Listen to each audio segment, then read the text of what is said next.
The first section we'll be looking at is functional character of contemporary cities.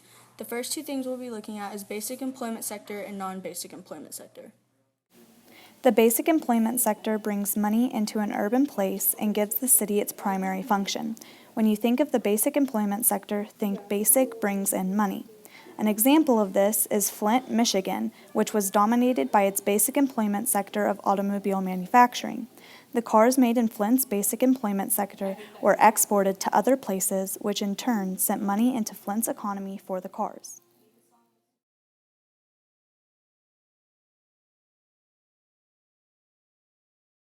The non-basic employment sector in a city comprises jobs that shift money within the city, not outside the city as basic jobs do.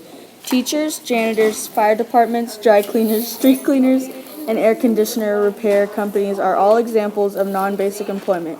In other words, the non-basic sector is largely responsible for maintaining a city's infrastructure.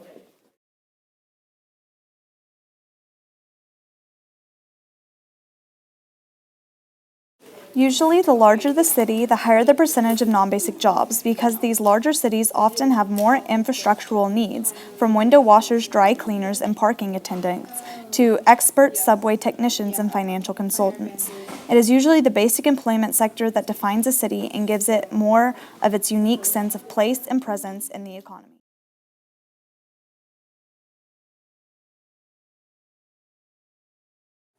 The next section we'll be looking at is the multiplier effect. The addition of one basic job tends to give rise to more jobs, including non-basic jobs.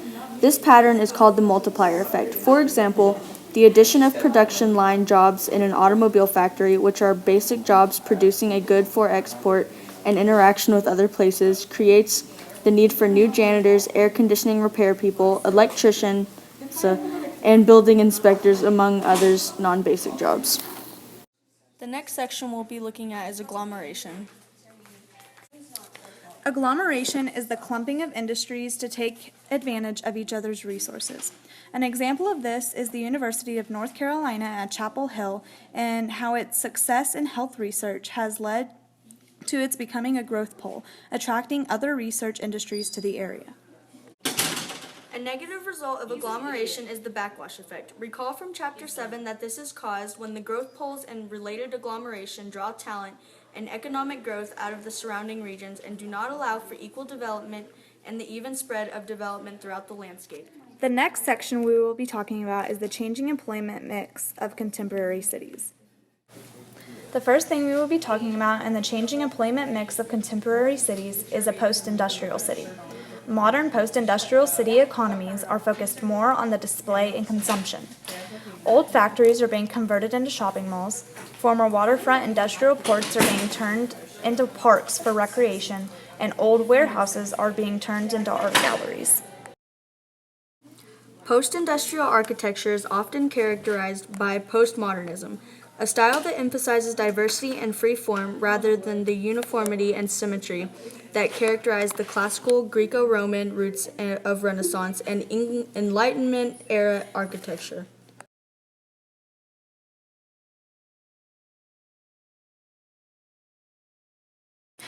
The old industrial cores of the United States, like Chicago and Manhattan, are becoming deindustrialized, with their factory-based economies transitioning to economies dominated by the service sector. Such cities have experienced boom and bust cycles in which their service sectors boomed while their manufacturing sectors busted.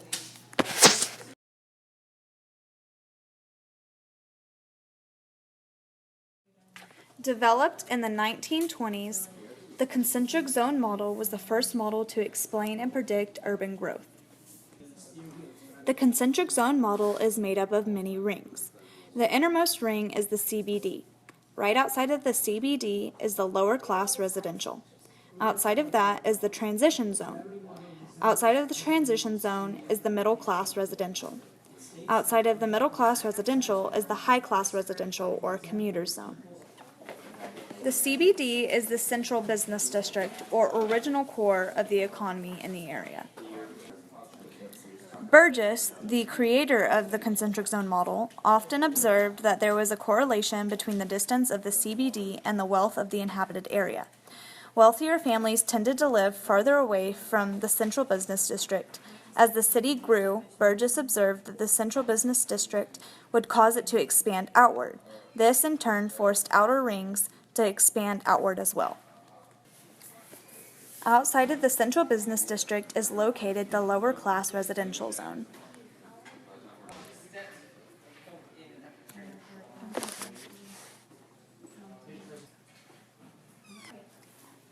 Outside of the inner suburbs is located the middle class residential zone, or outer suburbs.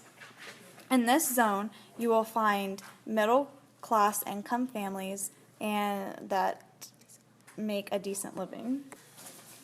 The outermost ring of the concentric zone model is the high-class residential zone, or the commuter zone. In this outermost ring, you will find very wealthy families with expensive homes that can afford the high quality of living. The model has been challenged by many contemporary urban geographers. First, the model does not work well with cities outside of the United States, in particular, those developed under different historical context. Even in the United States, because of changes such as advancement in transportation and information technology and transformation in global economy, cities are no longer organized with clear zones. It describes the peculiar American geography where the inner city is poor while suburbs are wealthy. The converse is the norm elsewhere. It assumes an isotropic plane and even unchanged landscape. The physical features: the land may restrict growth of certain sectors. Hills and water features may make some locations unusually desirable for residential purposes. Commuter villages defy the theory, being in the commuter zone but located far from the city.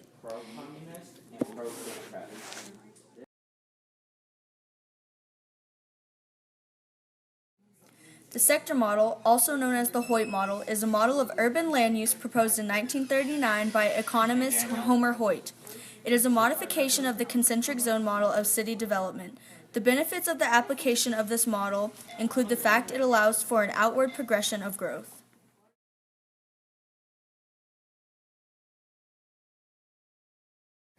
In the center of the model is the CBD. This is where all the businesses are located.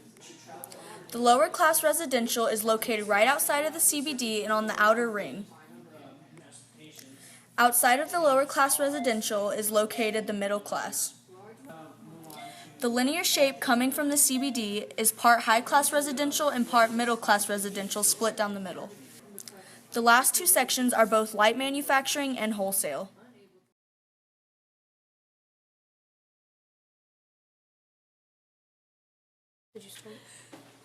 The theory is based on early 20th century rail transportation and does not make allowances for private cars that enable commuting from cheaper land outside city boundaries.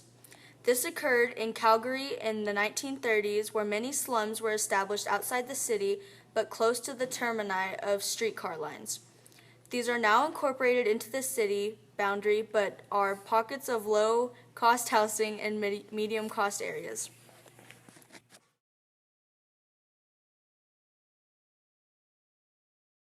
Another limitation is the physical features. They may restrict or direct growth along certain wedges.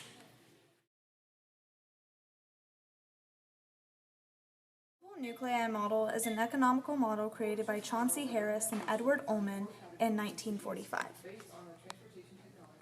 The model describes the layout of a city based on Chicago. It says that even though a city may have begun with a central business district, or CBD, other smaller CBDs develop on the outskirts of the city near the more valuable housing areas to allow shorter commutes from the outskirts of the city. This creates nodes, or nuclei, in other parts of the city besides the CBD, thus the name multiple nuclei model. Their aim was to produce a more realistic, if more complicated model. Their main goals were 1. Move away from the concentric zone model, and 2. To better reflect the complex nature of urban areas, especially those of larger size. The central node in the multiple nuclei model is the CBD. The section right next to the CBD is wholesale and light manufacturing. Surrounding the CBD and wholesale and light manufacturing is the low-class residential. Within the low-class residential is located the industrial suburb. Located next to both the CBD and the low-class residential is the middle-class residential. Located outside of the middle-class residential is the outlying business district. Scattered throughout the multiple nuclei model are sectors of heavy industrial manufacturing. Located in the middle-class residential is also an industrial park. The assumptions for the model are that 1, the land is flat, 2, that even distribution of resources occur, 3, that there is an even distribution of people in the residential areas, and that 4, there is even transportation costs.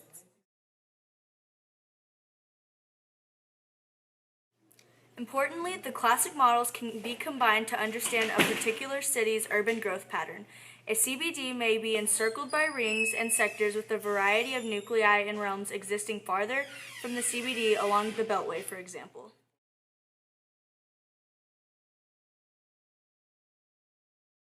How does transportation infrastructure affect the development of land use and building types? Consider a colonial city built for walking and horse riding citizens before motorized transport.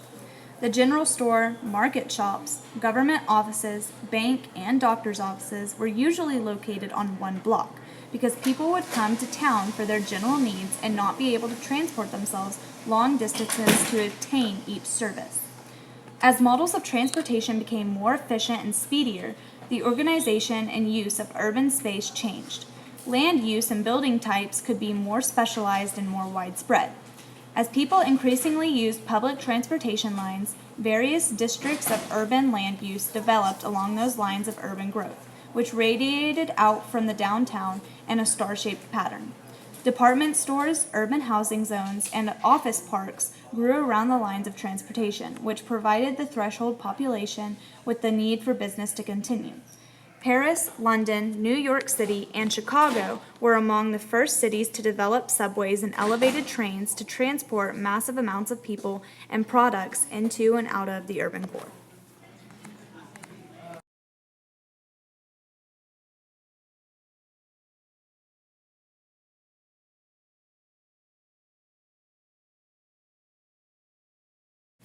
Urban sprawl.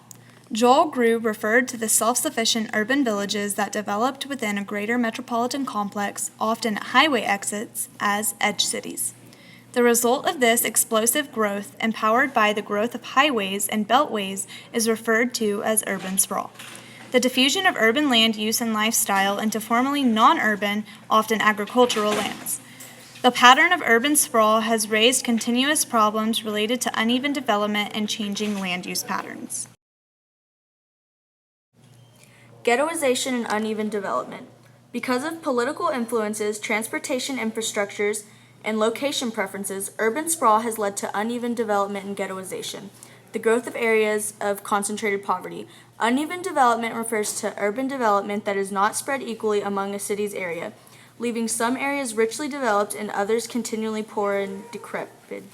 Uneven development is often caused by cumulative causation.